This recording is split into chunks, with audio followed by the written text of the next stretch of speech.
Hello friends, welcome to SubhisCrafart. I have taken canvas sheet in the size of 30 into 30 centimeter.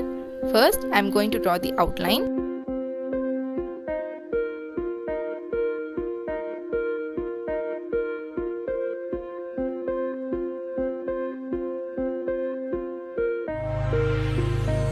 For the painting, I am using black acrylic color.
I am using varnish to finish the painting.